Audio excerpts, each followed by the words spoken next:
Voilà, c'est parti pour le dernier ZCL de cette semaine, mais pas de l'année, puisque nous sommes seulement aujourd'hui 13, un vendredi 13. Si vous avez pris du loto, enfin les jeux de hasard, peut-être que vous avez des chances de gagner.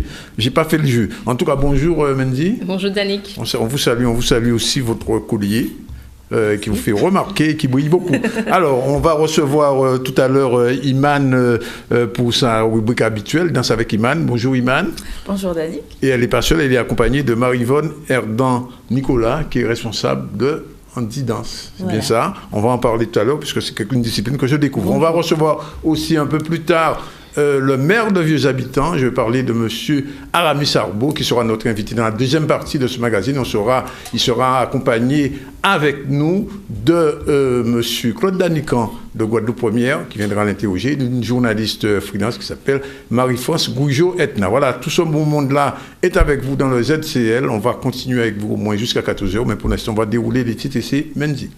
Merci Danick, bonjour à tous. Merci donc de nous suivre chaque jour dans cette émission, le ZCL, qui est bien plus que de la télé. Mais passons tout de suite donc à l'actualité.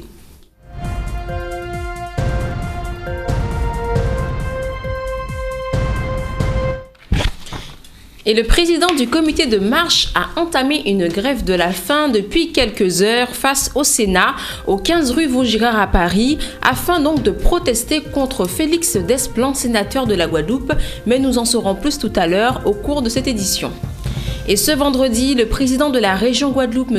Harry Chalus, accompagné des conseillers régionaux et des techniciens, ont procédé à l'ouverture officielle de la bretelle nord-est de l'échangeur de Chauvel aux Abîmes, au niveau donc de l'insertion sur la RN1 en direction de Basse-Terre. Et enfin, du changement à France-Antilles, après 27 ans, le TV Mag qui vous était distribué chaque samedi avec votre journal, va devenir et devient déjà le Mag avec des nouveautés dans son contenu.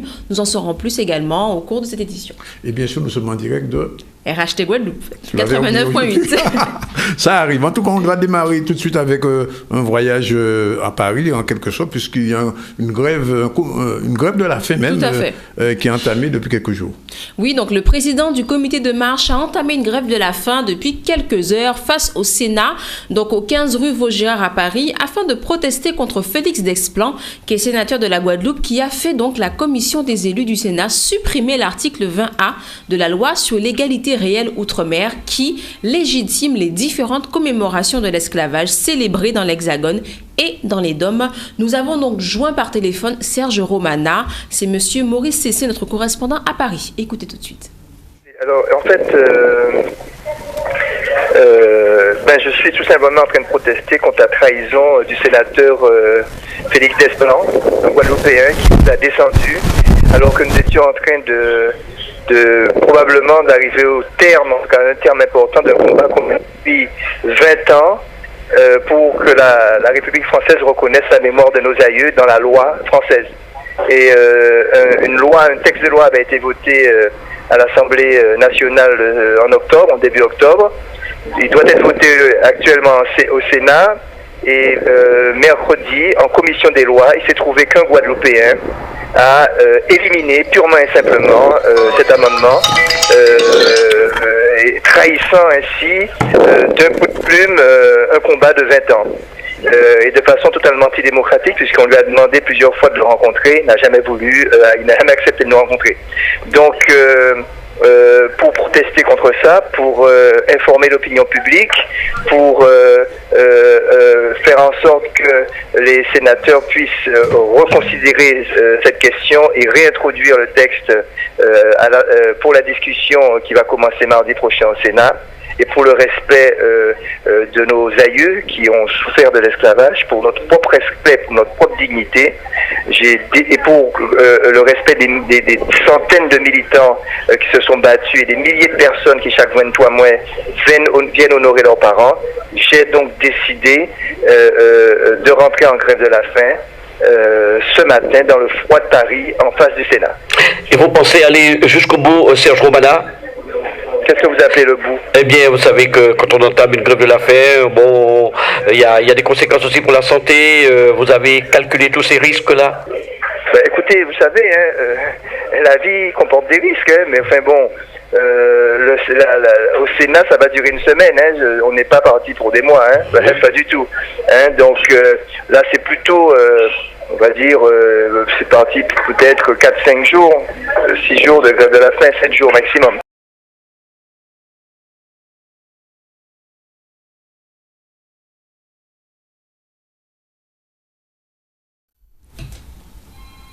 Et ce vendredi matin, le président de la région Guadeloupe, M. Harry Chalus, accompagné des conseillers régionaux et des techniciens, ont procédé à l'ouverture officielle de la bretelle nord-est de l'échangeur de Chauvel aux Abîmes, celle qui permet donc de s'insérer sur la route nationale 1 en direction de Basse-Terre. La collectivité régionale a effectué des travaux de réaménagement sur cette route afin donc de fluidifier la circulation routière en déchargeant le giratoire de Chauvel d'une bonne partie de son trafic actuel. Un reportage de Anne-Elisabeth Arsène et Ruben Zadel.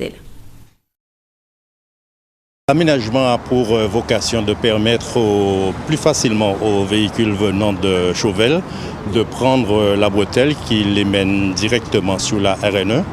Et donc c'est une alternative supplémentaire pour permettre de désengorger le carrefour de Chauvel. Et donc en même temps de permettre aux riverains d'être desservis dans des conditions beaucoup plus favorables. Quand vous voyez les voitures qui sortent du CHU, qui sont obligés de monter pour aller sur Pointe-à-Pitre ou aller du côté de Chauvel. Vous avez toutes les voitures qui sortent de Chauvel, qui doivent se rendre sur la Basse-Terre. Ils sont obligés de prendre ce giratoire, bloquer les voitures qui sortent du CHU. Donc ça met un embouteillage monstre sur des centaines de mètres.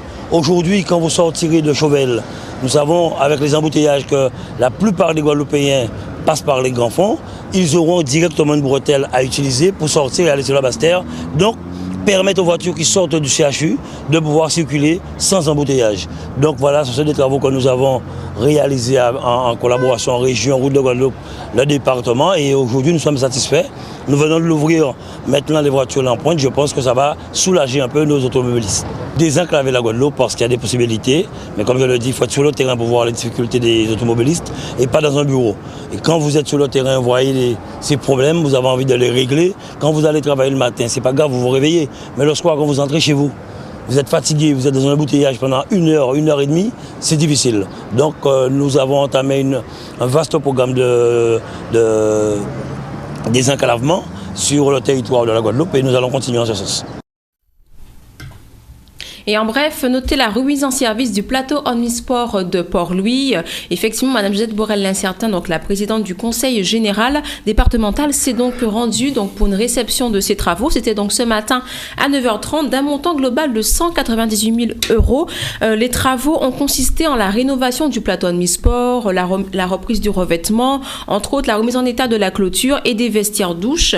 Ces installations seront donc désormais mises à disposition pour les activités sportives, aussi bien des collèges de Port-Louis et de Petit Canal. Là, on revient avec l'actualité tout à l'heure. Voilà, donc on peut poursuivre, Danick. 12h49, je vous l'ai dit, Danse avec Iman, c'est un tout petit peu plus tôt que les autres jours, mais c'est pas plus mal. Bonjour Iman, rebonjour. Rebonjour. Et donc aujourd'hui, vous avez une invitée. Oui, donc Marie-Yvonne Erdan-Nicolas, on va parler de handi-danse avec... Danse avec Iman. Alors, je vous laisse expliquer ce que c'est qu'handi-danse, parce que moi, personnellement, je ne connaissais pas. Donc, on va lancer le générique Danse avec Iman.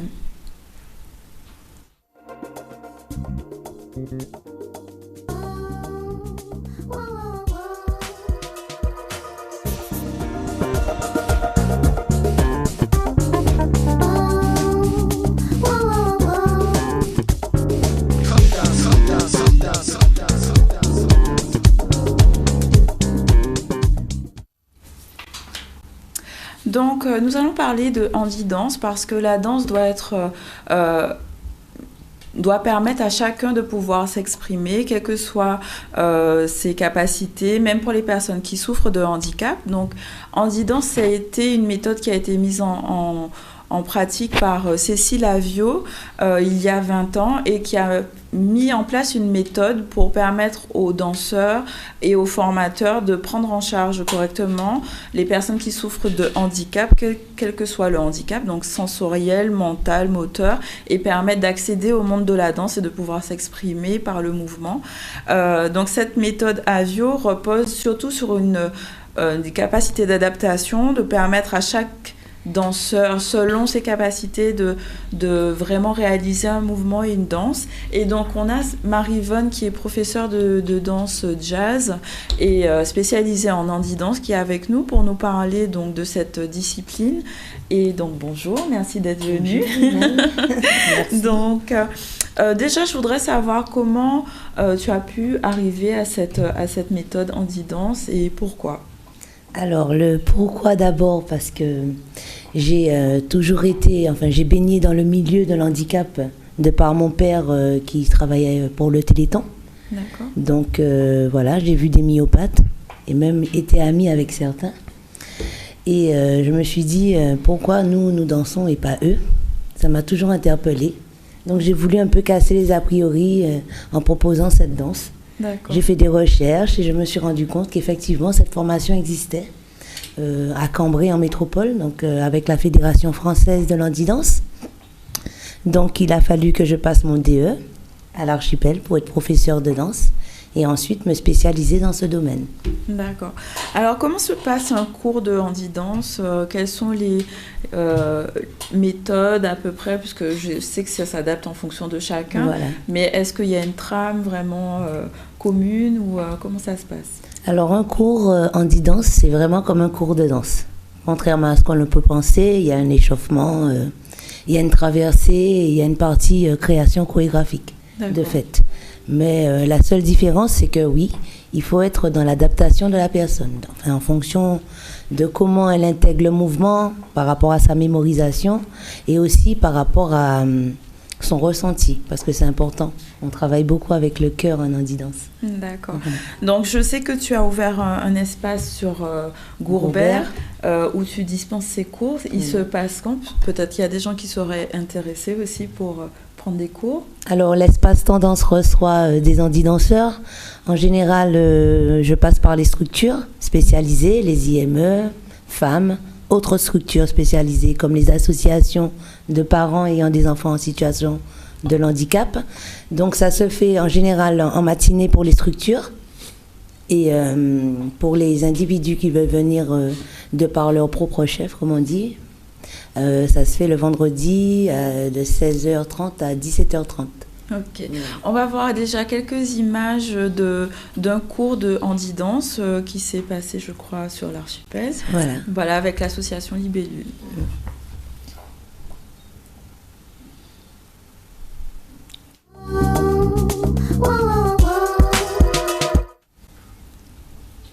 Donc la vidéo de l'association Libellule.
Donc voilà, c'était quelques images de l'association Libellule. Tu peux nous en dire un peu plus sur...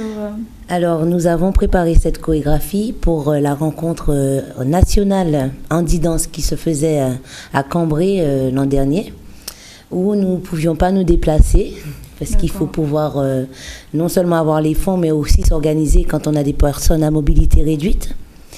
Mais nous avons réussi à avoir le prix coup de cœur de Cécile Avio en envoyant simplement notre vidéo parce que nous avons tenu quand même à ce que la Guadeloupe participe à la nationale. D'accord.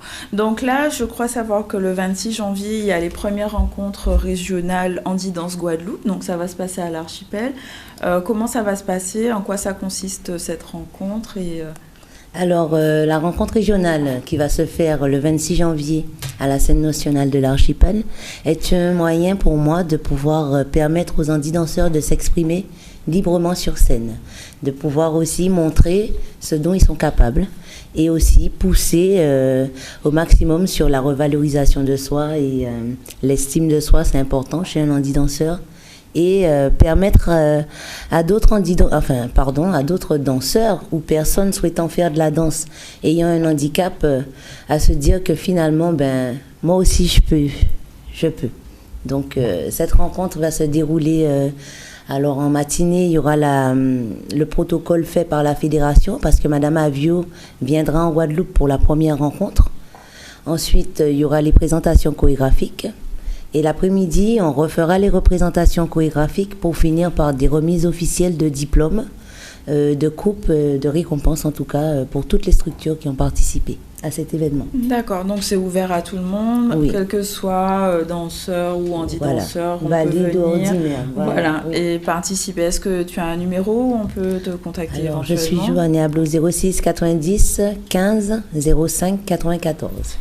Voilà, donc c'est le 26 janvier à l'archipel. J'invite vraiment tout le monde à aller vers l'handidance, à voir ce que c'est à toucher du doigt et à mettre en valeur aussi l'handidance parce que c'est de la danse pour tout le monde. Elle est accessible à tous et c'est très important de pouvoir partager sa passion. Voilà, donc merci Marie-Yvonne. C'est moi qui te remercie. Il n'y a pas de souci. On va enchaîner avec notre rubrique en scène, donc pour parler des stages et spectacles à venir.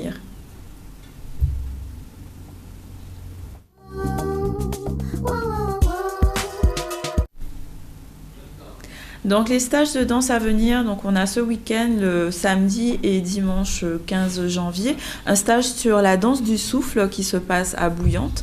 Vous pouvez contacter Sylvie Ourdin pour plus de renseignements. Donc ce stage vous permettra d'allier le souffle et la respiration et comment ça peut aider dans les mouvements et fluidifier votre danse. Un autre événement à venir, donc le spectacle à l'archipel de 45 tours de la compagnie Kairos qui aura lieu samedi à partir de 20h, donc danse contemporaine, que je vous invite à venir voir donc samedi à l'archipel. Voilà, pour ma rubrique Danse avec Iman. Tout est fait. Eh bien, voilà. Merci en tout cas, Madame Erdan Nicolas, de nous avoir expliqué ce qu'était l'handidance. Et j'espère que les gens qui ont mobilité réduite pourront désormais... Il y a un numéro où on peut vous contacter de toute manière? Oui, le 06 90 15 05 94. Je voulais juste préciser quelque chose. L'handidance, ce n'est pas que pour les handidanseurs. Ah bon? Oui, il y a des personnes valides qui peuvent danser et créer un échange avec des handidanseurs. C'est le but d'ailleurs. Et de pouvoir banaliser l'handidance. Est-ce qu'on peut dire que quelqu'un qui ne sait pas danser sur un handicapé quand même aussi? Oh. Je ne peux répondre à cette question. J'imagine. Merci en tout cas d'être venu. Et Iman, on se retrouve dans 15 jours? Dans 15 jours. Et peut-être même avant. Oui, je parle le vendredi prochain. Voilà, on continue. Le journal, il est 12h et pratiquement 59 minutes. On va continuer, Mandy. Très bien. On continue avec donc les Outre-mer qui soient donc être au cœur des préoccupations des différents candidats à l'élection présidentielle donc des 23 avril et 7 mai prochains. C'est le souhait donc de Jean-Michel Martial qui est le président du CREFORM. Il répond donc aux interrogations du Maurice Cessé, notre correspondant à Paris. Déjà, il faut bien avoir en mémoire et en conscience que le CREFORM dépasse les clivages politiques. Donc, il n'y a pas de préférence en tout cas, il n'y aura pas d'expression préférentielle du CREFORM vis-à-vis de la droite ou vis-à-vis de la gauche. Nous dépassons les clivages politiques. En notre sein, il y a des gens qui sont profondément de droite, il y a des gens qui sont profondément de gauche. Et nous avons décidé que, ensemble, nous avons à construire quelque chose. C'est ce chemin-là que nous construisons. Ça nous conduit, en cette période préélectorale, ça nous conduit à inviter tous les postulants à la présidence de la République pour leur parler du CREFORM, non seulement du CREFORM, mais pour leur parler des Outre-mer. Pour leur parler des Outre-mer, leur dire quels sont entendre leur programme. Entendre leur programme, parce que nous sommes à même de leur dire, tiens, il vous manque telle question, vous n'avez pas réfléchi à telle question. Sur la santé, il vous manque telle chose. Sur la sécurité, il vous manque telle chose. Sur Voilà, nous avons en notre sein suffisamment pas de domaines. Nous avons en notre sein des domaines totalement différents et des gens pointus dans différents domaines qui nous permettent d'argumenter très précisément sur des points même très techniques avec toute personne qui prétend diriger la nation et en particulier avoir à régir les responsabilités ultramarines. L'égalité réelle, c'est un projet, c'est un vœu, c'est un souhait, c'est un engagement. Si c'était une ineptie, jamais le président de la République française n'aurait dit « Mais oui, bien sûr, c'est un projet qu'il faut soutenir. On le met en place. » Alors, la loi est en train d'être élaborée. La loi est en train d'être élaborée, elle va être modifiée pour qu'elle soit plus ambitieuse, puisque quand on la lit maintenant, on se dit « Oui, mais il manque des choses. » Elle a déjà le mérite d'exister. Il y a 3 ans, on ne parlait pas d'égalité réelle. Il se trouve que lors du dîner du CREFOM qui a eu lieu, c'était il y a 2 ans, le président de la République, le président de la République a entendu cette notion d'égalité réelle. Nous l'avons rencontré à la présidence. Nous étions 5 du CREFOM, nous avons parlé, c'est le président Patrick Aram qui a parlé d'égalité réelle. Le président Hollande a entendu, il a dit oui, on va mettre en œuvre quelque chose. Aujourd'hui, une loi est en train d'être créée. Nous avons avancé, nous avons progressé. De retour sur le plateau et on termine donc avec le dernier sujet du changement donc à France Antilles. Après 27 ans, le TV Mag donc qui vous était distribué jusque-là chaque samedi avec votre journal, eh bien, devient le Mag avec une nouvelle maquette, des rubriques revues et corrigées et d'autres rubriques nouvelles permettent donc de relancer l'intérêt de ceux qui rédigent mais aussi de vous donc qui lisez chaque samedi ce magazine. Donc mais écoutez plutôt les propos de Cécilia Larnay au micro de Max Morel. Samedi 14 janvier, on invite nos lecteurs justement à un événement, on peut l'appeler ainsi puisque c'en est un. Après 27 ans de présence régulière dans les kiosques chaque samedi, TV Magazine va laisser sa place à un nouveau produit qui s'appelle Le Mag, un produit régional avec de nouvelles rubriques, notamment la rubrique Histoire qui est une forte attente de la part de nos lecteurs et la rubrique Voyage aussi parce que l'évasion c'est très important et ça sera l'un des ADN de ce nouveau produit. Aujourd'hui ça devient presque indispensable et puis surtout on se rend compte qu'en étant si proche on a beaucoup de choses à partager d'un point de vue culturel, au niveau historique également, donc on n'a pas de raison de s'en priver, donc ce produit permettra justement de faire la synthèse de tout ce que nos différentes équipes pourront apporter. On a interrogé nos lecteurs, donc évidemment il n'était pas question de les fâcher, donc leur rubrique préférée comme la balade, la pause café resteront, mais il était aussi question d'aller plus loin avec le Mag et suite aux différentes demandes qu'ils nous ont exprimées à travers les sondages que nous avons faits, le Mag apportera les réponses, en tout cas leurs attentes, on l'espère. De retour donc sur le plateau et on va terminer avec ce petit bulletin météo. Vous avez pu le constater, nous sommes donc en vigilance jaune pour mer dangereuse à la côte. Donc il n'y a toujours pas donc d'amélioration de prévu, mais un prochain bulletin sera donc donné donc ce soir à 17h. Mais en tous les cas, soyez vigilants, surtout vous donc qui allez en mer, restez prudents. Voilà, donc c'est l'heure de marquer la publicité. En tout cas, moi, je vais devoir vous quitter. Vous me retrouverez de façon cet après-midi à 16h. On parlera de carnaval avec Monsieur Sonore, notamment avec la grande parade qui aura lieu à Goyave dimanche après-midi. Voilà, donc c'est l'heure de marquer la publicité. Très bon week-end et à tout à l'heure.